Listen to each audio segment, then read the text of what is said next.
The travelers here clearly aren't shy about trying the famous bubbling spring water. Hello again, travelers. It's certainly amazing how often we meet on the trail. My little Mary has not stopped talking about you folks since we last met. You really left an impression on her. She keeps asking questions about your group, but I have to keep telling her I don't know. Perhaps you'll take the time to talk to her? I could use a quiet moment to catch up on some reading. She's just by the water. Don't worry, I've been keeping an eye on her to make sure she doesn't run off again. Jane points to the spring, where little Mary is playfully splashing in the shallows. Hi, everyone. Mummy said I might see you again. Did you come to play in the water, too?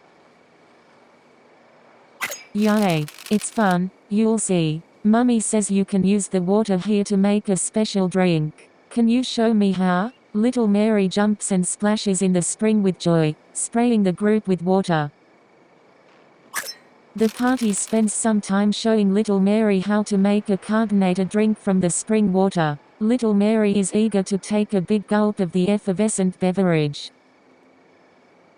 Wow, this is so good. The bubbles tickle my throat. Little Mary drinks the beverage with a speed and alacrity perhaps befitting someone twice her size. It isn't long before she begins to hiccup.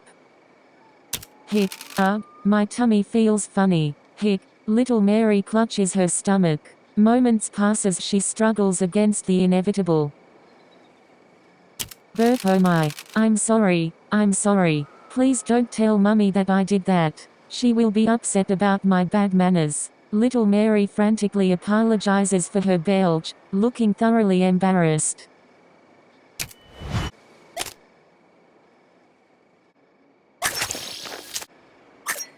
Resting ends the current day and gives the party a chance to recover stamina. Resting can reduce bonus illness and injury duration. The wagon bed is rearranged into as cozy a sleeping space as is possible, and the party settles down for the night.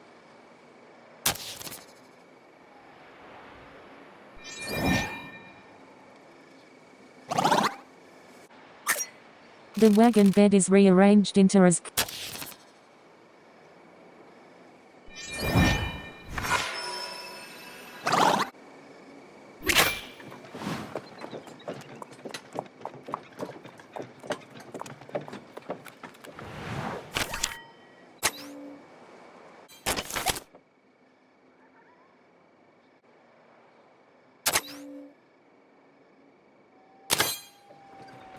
The party leaves the wonders of Soda Springs behind. It's a relatively short stretch to the safety of Fort Hall, though the journey will be no less perilous.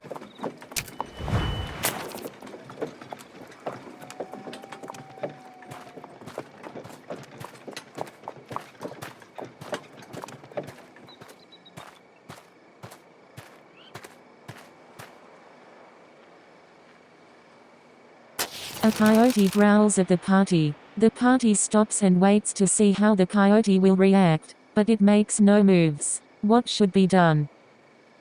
Who should approach the coyote? Now that she is closer, Stella notices the coyote has something in its mouth. The coyote growls at Stella but doesn't move to attack. Should Stella approach? The coyote whines as Stella bends down but makes no move to attack. Carefully, she takes the sack from the coyote's mouth. Opening the sack, it appears to be a collection of goodies, perhaps supplies that some previous party left behind.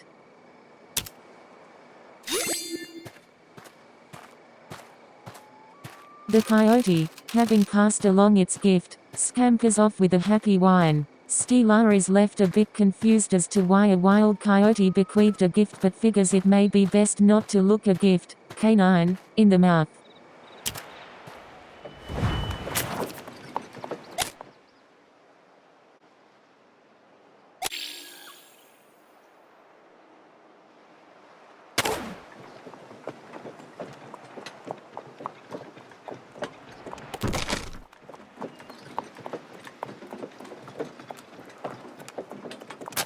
Stella spies a wounded jackrabbit limping amidst the grass off the trail. A swift gunshot would put it out of its misery, and provide a little food besides. Who should take the shot?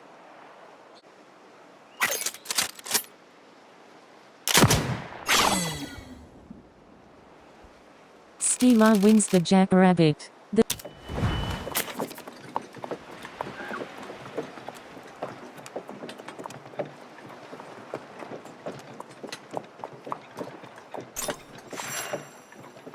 hunting is ideally suited to those who have spent time in the wilderness, requiring keen shooting skill and the ability to track prey through challenging environments. Those with low stamina will be unable to carry back much meat. Who should hunt? The party has 45 bullets. Matthew examines the hunting ground ahead of him. It seems like he'll be able to find a few animals.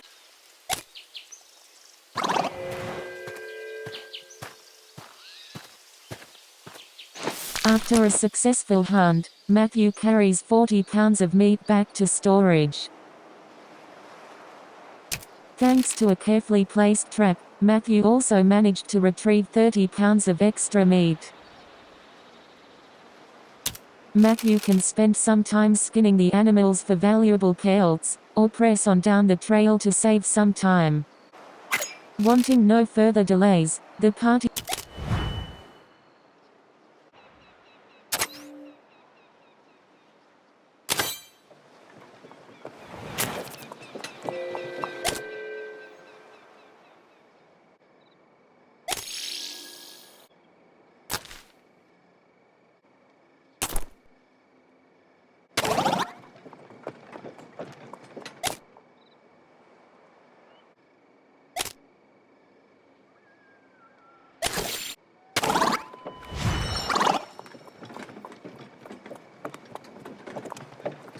In their downtime, the oxen struggle to find enough foliage to eat. There's not enough grass for them to graze.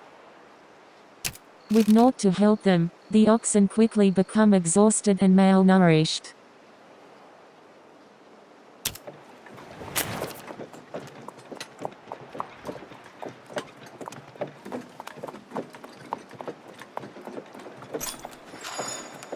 Duck, yes, that's it. Once a fish is in the trap, just pull it out and it's yours. Oh, hello again, travelers. I'm afraid no fishing challenge this time. I'm quite busy with these folks already. Mormons, they call themselves. They are a bit too fresh for my challenge, so I've taken to teaching them a little. I've already seen that you can fish, but you're welcome to join in on the lesson anyway, if you'd like. Fish team in the water nearby, a prime location to cast a line and try and catch a bite. Though bait is required, the party could craft some. The party has 11 bait.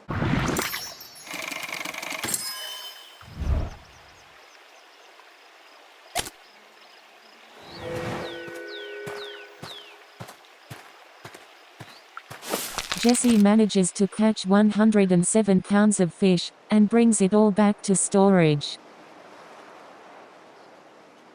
Without a proper knife, he can't properly clean the fish, and only some of their meat is obtained. Knives can be unlocked by completing the bitter wind.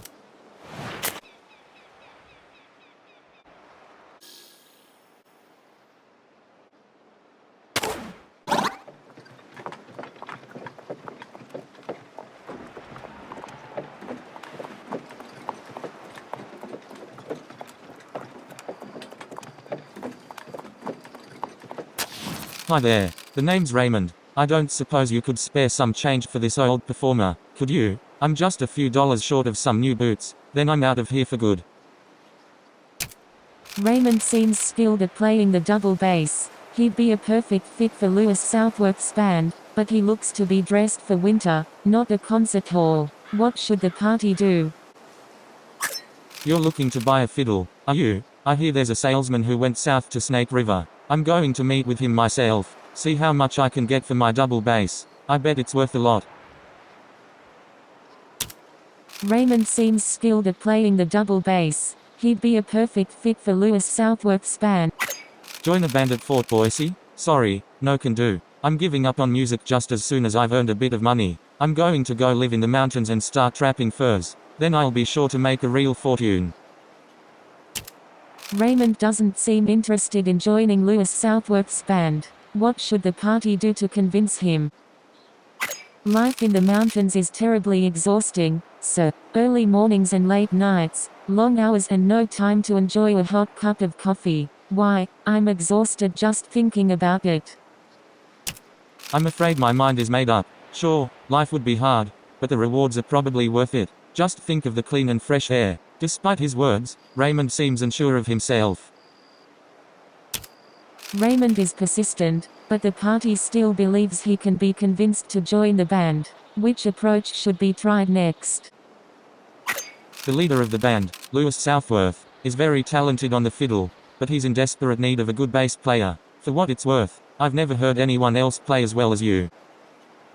I thank you for the compliment, strangers, but I don't want to be stuck in the same rut I've always been in. Mountaineering is the change I'm looking for. I even bought myself a brand new coat. Raymond seems excited about living in the mountains.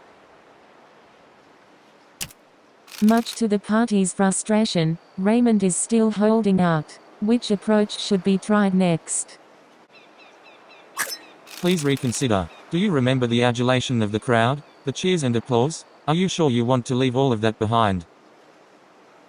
Performing in front of others is a lot of pressure, and I've never been particularly good with crowds. I'd much rather keep the company of some close friends. When Raymond mentions his friends, the party senses a weakness in his facade. Who should attempt to take advantage of it? You wouldn't have any friends in the mountains, Raymond, not a one. You'd be alone for months with nobody to talk to. Do you understand? Alice delivers the final blow with calculated precision. I never thought of it like that. I was just imagining a big adventure. But you're right, I really would be on my own. Raymond suddenly seems very pensive. Well, except for the bears and wolves. They could keep you company, I suppose. Are you much of an animal lover? All right, you've made your point. I guess I'm not really cut out for mountain life after all. Here, you can have my coat. I don't think I'm going to need it. It smells a bit funny anyway. Where did you say this band was performing? Fort Boise? I wasn't planning on traveling that far with my double bass. Do you reckon you could carry it for me?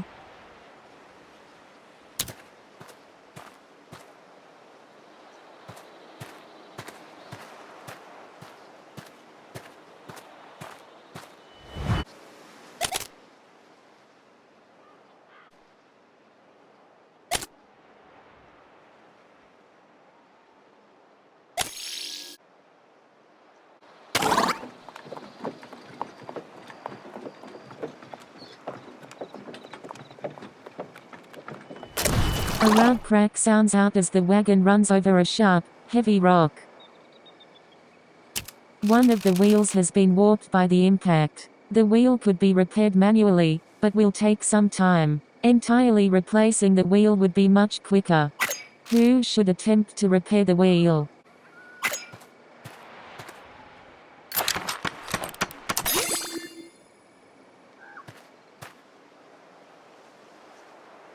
Alice rises to the task, repairing the wheel with admirable speed.